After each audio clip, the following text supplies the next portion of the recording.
Hi friends, welcome to miss Nasi voice 2.2 channel. கடைசி பாட்டில் என்ன நடந்தது அப்படின்னா, கிராமத்தாண்டி இருந்துட்டு ரிஷப்பையும் ரீனாவே கூப்பிடுறாங்க. தயவு செஞ்சு என் பையனை காப்பாத்துங்க, ராட்சசனுக்கு பலி கொடுக்கறதுக்காக அவன் உயிரை அவன் பணையம் வைக்கிறான், எப்படியாவது என் குழந்தைய காப்பாத்துங்க அப்படின்ற மாதிரி அந்த கிராமத்தாண்டி கெஞ்சுறாங்க ரீனா கிட்டேயும் ரிஷப் கிட்டேயும். உடனே ரிஷப் இருந்துட்டு சொல்றான், நான் எப்படியாவது உங்க பையனை உயிரோட கொண்டு வந்துடுறேன், ஆனா நீங்க அமைதியா இருங்க, நான் போய் பாத்துக்கிறேன் அப்படின்ற மாதிரி சொல்லிட்டு அவன் கிளம்பிடுறான். ரீனா நீ இங்கே இரு அப்படின்னு சொல்லிட்டு இவன் தனியாவே கிளம்பிடுறான். அந்த சிவம் அந்த குகைக்குள்ள அப்படியே பூஜை பண்ணிட்டு இருக்கான். உடனே ரிஷப் அங்க டே என்ன பண்ணிட்டு இருக்க, உன் உயிரை பணைய வச்சுதான் இது பண்ணணும்னு அவசியமே கிடையாது, வேற ஏதாவது வழி இருக்கா நம்ம பாக்கலாம், அது வரைக்கும் கொஞ்சம் பொறுமையாரு அப்படின்ற மாதிரி ரிஷப் சொல்லிட்டே இருக்கான். உடனே சிவம் நீங்க இருந்து போ அப்படின்ற மாதிரி சொல்லி விரட்டுறா. இவனும் போற மாதிரியே தெரியல, நீ வந்தாதான் நான் போவேன் அப்படின்ற மாதிரி ரிஷப் எவ்வளவோ கூப்பிடுறான். அவன் எந்திரிக்கிற மாதிரியே தெரியல.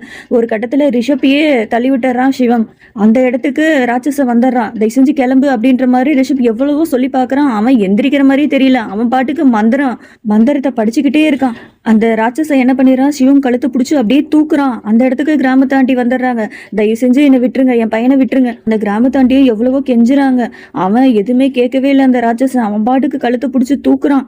மோகினியாட்டி மரத்துக்கு பின்னாடி இருந்துட்டு, நீ கொல்ல வேண்டியது சிவம் கிடையாது, அந்த ரிஷப் தான், ரிஷப்பை போய் கொல்லு அப்படின்ற மாதிரி ஒரு உத்தரவு போடுறாங்க பின்னாடியே நின்றுகிட்டு.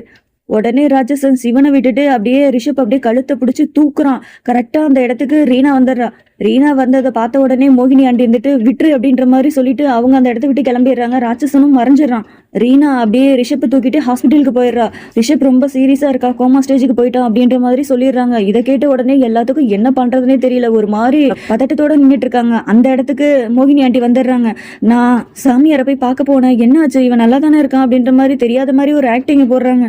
டாக்டர் சொல்லிட்டாங்க, ஸ்டேஜுக்கு ஏதாவது கோமா ஸ்டேஜுக்கு போயிட்டாங்க அப்படின்ற மாதிரி சொல்லிட்டாங்க அப்படின்னு சொன்ன உடனே இவங்க உடனே அழுக ஆரம்பிக்கிறாங்க. மறுநாள் சாமியார் வீட்டுக்கு டைரக்டாவே வந்துடுறாரு. வந்த உடனே மோகினி ஆண்டி இதுக்கு ஏதாவது வழி சொல்லுங்க அப்படின்ற மாதிரி மோகினி ஆண்டி சொல்றாங்க. நடிக்கிறாங்க, அப்படியே தெரியாத மாதிரி அப்படியே நடிக்கிறாங்க. உடனே அப்பா என்ன பைத்தியக்காரத்தனம், ரிஷப்பை காப்பாற்றணும் அப்படின்னா ஹாஸ்பிட்டலுக்கு நம்ம போனோம் அப்படின்னா டாக்டர் ட்ரீட்மெண்ட் பண்ணுவாங்க, அதை வச்சு நம்ம காப்பாற்றலாம், இந்த மாதிரி மூட நம்பிக்கையில எல்லாம் எனக்கு நம்பிக்கை கிடையாது, முதல்ல இங்க இருந்து கிளம்புங்க அப்படின்ற மாதிரி சாமியாரை விரட்டுறாரு. உடனே அப்பா ரிஷப்பை வீட்டுக்கு டிஸ்சார்ஜ் பண்ணிட்டாங்க. அதாவது அவன் கோமா ஸ்டேஜ்லயே தான் இருப்பான், அதனால வீட்டுக்கு ஷிஃப்ட் பண்ணிட்டாங்க. இதை பாக்குறதுக்காக கேர்ள் ஃப்ரெண்டும் வந்திருக்கா, கையில பொக்கே கொண்டுட்டு. மோகினி ஆண்டி அதை பார்த்துட்டு டென்ஷன் ஆயிட்டு, நீ அவனை விட்டு விலகியே இரு, புரிஞ்சுதா. பின்னாடி ரீனா இருக்கிறத மோகினி ஆண்டி பார்த்துட்டு தான் இந்த மாதிரி வேலையை பாக்குறாங்க. அவ கையை பிடிச்சி முறுக்குறாங்க. மரியாதையே இங்க இருந்து ஓடி போயிரு அப்படின்ற மாதிரி பிடிச்சி மிரட்டிடுறாங்க. ஏன்னா அப்பதான் ரீனாக்கு இந்த ஆண்டி மேல, மோகினி ஆண்டி மேல நல்ல அபிப்பிராயம் வரும் அப்படின்றதுக்காக இந்த ஆண்டி இந்த மாதிரி ஒரு வேலையை பாக்குது.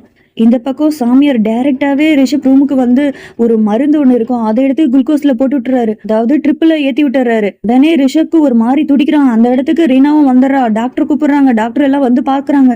இவரை காப்பாத்துறது ரொம்ப கஷ்டம் அப்படின்ற மாதிரி சொல்லிட்டு அவரு கிளம்பிடுறாரு. அந்த இடத்துக்கு சாமியார் வர்றாரு. மறுதிருப்பி வர்ற மாதிரி ஒரு ஆக்டிங் போடுறாரு. நான் சொல்றது கேளு, இதை ஏதாவது சரி பண்ணும் அப்படின்னா நான் சொல்ற மாதிரி நீ பண்ண அப்படின்னா இந்த பிரச்சனையில இருந்து சரி பண்ணிடலாம் அப்படின்ற மாதிரி ஒரு ஐடியா கொடுக்குறாரு. அதாவது அவரே ஒரு நிலைமை, அதாவது ஒரு சூழ்நிலையை உருவாக்கிட்டு அதுல இருந்து காப்பாத்துறதுக்கு இவரே ஒரு வழி சொல்ற மாதிரி ஒரு ஐடியாவை போடுறாரு. ரீனாக்கு ஒண்ணுமே புரியல, இவர் என்ன சொல்ல வராரு, என்ன நடந்துட்டு இருக்குன்றது அவ யோசிக்க கூட முடியல. இங்க அண்ணங்கார சும்மாவே இல்லாம தண்ணி அடிச்சுட்டு வீட்டுல வேலை செய்யற வீட்டு வேலைக்காரி அவர் ரூமுக்கு டைரக்டாவே போயிடுறான். போய் அந்த பெட்ல போய் உட்காந்துக்கிட்டு போனை தூக்கி போட்டுறான். இந்த போனை பார்த்த உடனே அந்த வேலைக்காரிக்கு அவ கபோர்ட்ல இருக்க போனையும் ஓபன் பண்ணி பாக்குறா. இந்த போனும் அந்த போனும் ஒரே மாதிரி இருக்கே அப்படின்ற மாதிரி யோசிக்கிறா. மறுநாள் விடிஞ்சிருது. நம்ம என்ன பண்ணிட்டு இருந்தோம், அதுவும் இவ பெட்லயா இருந்தோம் அப்படின்ற மாதிரி இவன் யோசிச்சுட்டு இருக்கான். கரெக்டா அந்த போனை ஓபன் பண்ணி பாக்குறான். பார்த்தா சாக்சியோட வீடியோ. சாக்சி செத்ததுக்கு அம்மா தான் காரணமா, இப்ப ரிஷப் சாகிறதுக்கும் அம்மா தான் காரணமா, அப்போ அடுத்து நான் சாக போறேனா அப்படின்ற மாதிரி இவன் ஒரு பக்கம் யோசிக்கிறான். அம்மா அந்த போனையும் பார்த்துட்டு அதான் அண்ணங்காரனே கூட்டிட்டு ரூமுக்குள்ள போய் கதவு தாள் போட்டுட்டு பேச ஆரம்பிக்கிறாங்க. அண்ணங்காரன் சொல்றான், அம்மா என்னது இதுமா, சாக்சி செத்ததுக்கு காரணமே நீங்க தானா, இப்ப ரிஷப் சாகிறதுக்கு காரணமும் நீங்க தானா, அடுத்து நீங்க என்னதான் கொல்ல போறீங்களா, பெத்த பிள்ளைங்களே கொல்றதுக்கு உங்களுக்கு மனசு எப்படிதான் வருதோ அப்படின்ற மாதிரி அண்ணங்காரன் அது இதுன்னு வாய்க்கு வந்த மாதிரி பேசிட்டே இருக்கான். உடனே மோகினி ஆண்டிய போதும் நிறுத்து, அவங்க ரெண்டு பேத்தையும் நான் பெக்கவே இல்லை, நான் பெத்தது ஒன்ன மட்டும்தான், புரியுதா. இவனுக்கு ஒண்ணுமே புரியல, என்ன சொல்றீங்க அப்படின்ற மாதிரி அவன் யோசிக்கிறான். அப்படியே பழைய பிளாஷ்பேக் எல்லாம் அம்மா பேச ஆரம்பிக்கிறாங்க. நான் காலேஜ் படிச்சுட்டு இருக்கும் போதுதான் உங்க அப்பாவை நான் பார்த்தேன், உங்க அப்பாவை பார்த்தோம், பார்க்க பணக்கார பையன் மாதிரி இருந்தது, இவரை கல்யாணம் பண்ணோம் அப்படின்னா என் லைஃப் செட்டில் அப்படின்ற மாதிரி நான் யோசிச்சேன், லவ் பண்ணவும் ஆரம்பிச்சேன். அவரு அவங்க பாட்டி வீட்டுக்கு கூட்டிட்டு போனாரு. அப்பதான் எனக்கு ஒட்டுமொத்த விஷயமும் தெரிய ஆரம்பிச்சது. உங்க அப்பாவுக்கு அவங்களோட அப்பா அம்மா சின்ன வயசுலயே இறந்து போயிட்டாங்க, பாட்டி வீட்டுலதான் உங்க அப்பா வளரவே ஆரம்பிச்சாரு. இந்த ஒட்டுமொத்த சொத்துக்கும் சொந்தக்காரரு உங்க பெரியப்பா மட்டும்தான், உங்க பெரியப்பா வீட்டுல மட்டும்தான் உங்க அப்பா வளர ஆரம்பிச்சாரு. இது எதுவுமே எனக்கு தெரியாது, தெரிஞ்சிருந்தது அப்படின்னா உங்க அப்பாவை நான் கல்யாணமே பண்ணி இருந்திருக்க மாட்டேன். அந்த குடும்பத்துக்கு முதல் வாரிசு நான் தான் பெத்து கொடுத்தேன். உங்க பெரியம்மா நான் குழந்தை பெத்ததுக்கு அப்புறம் தான் பிரெக்னண்டே ஆனா. அதாவது ரிஷப் வயித்துல இருந்தான்.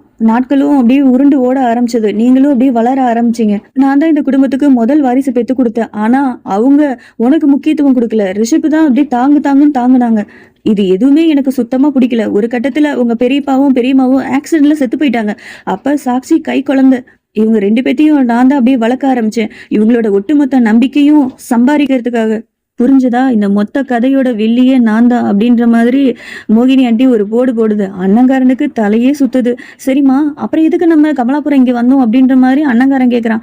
அதுக்கு மோகினி ஆண்டி இருந்துட்டு சொல்றாங்க, உங்க அப்பாவை கல்யாணம் பண்றதுக்கு முன்னாடி இந்த சஞ்சீவன் நான் தான் கல்யாணம் பண்ணியிருந்திருக்கணும். இந்த பப்புமா இடையில வந்து கல்யாணம் பண்ணிக்கிட்டா. அதனாலதான் ரூட்டு மாதிரி உங்க அப்பாவை நான் செலக்ட் பண்ண ஆரம்பிச்சேன். சஞ்சீவோட ஒட்டுமொத்த சொத்தையும் நம்ம கையில, அதாவது அப்பா கைக்கு மாத்துறதுக்காக மட்டும்தான் நம்ம இங்க வந்திருக்கோம். அதாவது சொத்தை ஆட்டைய போறதுக்காக இவங்க வந்திருக்காங்க. அம்மா இருந்துட்டு சொல்றாங்க, இந்த போனை நீ அழிச்சிரு அப்படின்ற மாதிரி அண்ணன்கிட்ட தராங்க. மீதி அழிக்க வேண்டியதை நான் பாத்துக்கிறேன் அப்படின்ற மாதிரி மோகினி ஆண்டி சொல்றாங்க. இதுல கூட்டியும் அண்ணனை சேர்த்துக்கிட்டாங்க. அண்ணங்காரனும் நல்ல நாள்லயே பணம் பண்ணணும் பேய் மாதிரி அலைவான். இது சொன்னதுக்கு அப்புறம் சொல்லவா வேணும். இந்த பக்கம் காட்டுக்குள்ள சாமியார் பூஜை பண்ணிட்டு இருக்காரு. அந்த இடத்துக்கு ரீனா வந்துடுறா. நேத்து நீங்க வீட்டுக்கு வந்தீங்க, என்ன சொன்னீங்க, எனக்கு ஒண்ணுமே புரியல அப்படின்ற மாதிரி ரீனா கேள்வி கேட்கிறா. அதுக்கு சாமியார் இருந்துட்டு சொல்றாரு, நான் சொல்றத முழுசா கேளு. ரிஷப்பை உயிர் காப்பாத்தணும் அப்படின்னா நான் சொல்ற மாதிரி கேட்டு அப்படின்னா அவன் உயிரை கண்டிப்பா காப்பாத்தலாம் அப்படின்ற மாதிரி அவர் சொல்றாரு. ரீனா கேட்கிறா, சொல்லுங்க நான் என்ன பண்ணணும் அப்படின்ற மாதிரி. ஒரு பயங்கரமான காடு இருக்கு. அந்த காட்டுக்குள்ள போன அப்படின்னா சஞ்சீவினி மூலிகை இருக்கு. அதை நீ எடுத்துட்டு வந்த அப்படின்னா அந்த மருந்தை வச்சு ரிஷப் உயிரை காப்பாத்திடலாம். அந்த காட்டுக்குள்ள போயிட்டு ரிட்டர்ன் வர்றது அவ்வளோ ஈஸி கிடையாது. உன் உயிரை பணயம் வச்சாதான் இதை நம்ம செய்ய முடியும் அப்படின்ற மாதிரி அவர் ஒரு பிளான போடுறாரு. உடனே ரீனா வந்துட்டு, ரிஷப்காக என்ன வேணா பண்ணுவேன், என் உயிரை வேணா கொடுப்பேன், நாளைக்கு நான் இங்க வரேன், இதுக்கான வழி எனக்கு சொல்லுங்க அப்படின்ற மாதிரி சொல்லிட்டு அவ கிளம்பிடுறா. பின்னாடியே மோகினி ஆண்டியும் அண்ணங்காரனும் இருக்காங்க. நம்ம நினைச்சது இவ்வளோ சீக்கிரத்துல நிறைவேற போகுதுன்றதை நான் நினைச்சு கூட பார்க்கல அப்படின்ற மாதிரி மோகினி ஆண்டி ஒரு போடு போடுது. பாட்டி ரூம்ல உட்காந்து ஃபீல் பண்ணிட்டு இருக்காங்க. அதாவது ரிஷப்போட உண்மையான அப்பா அம்மா போட்டோ பார்த்து ஒரு மாதிரி ஃபீல் பண்ணிட்டு இருக்காங்க. அந்த இடத்துக்கு ரீனா வந்துடுறா. பாட்டி என்னது இது அப்படின்ற மாதிரி அவ கேட்கிறா. உடனே பாட்டி இருந்துட்டு, எல்லாத்தையும் நான் உனக்கு பொறுமையா சொல்றேன், ரிஷப் நம்ம எப்படி காப்பாத்த போறோம் எனக்கே தெரியலையேம்மா அப்படின்ற மாதிரி ஃபீல் பண்றாங்க. உடனே ரீனா வந்துட்டு சொல்றா, அதுக்கு உண்டான வழியை தான் நான் பண்ணிட்டு இருக்கேன் பாட்டி, கவலைப்படாதீங்க, எல்லாமே சரியாயிரும் அப்படின்ற மாதிரி பாட்டியே சமாதானப்படுத்துறா. உடனே பாட்டி வந்துட்டு கபோர்ட்ல ஒரு சாமி கயிறு இருக்கும், அதை அவ கையில அப்படியே கட்டி விடுறாங்க. நீ நினைச்சது கண்டிப்பா நடக்குமான்னு சொல்றாங்க.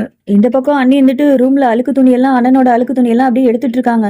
பார்த்தா அதுல ஒரு துணியில லிப்டிக் கரை ஒண்ணு ஒட்டி இருக்கு. அப்படின்னா நீங்க எனக்கு துரோகம் பண்றீங்களா? அதனாலதான் நேத்து நைட்டு வீட்டுக்கு வரவே இல்லையா?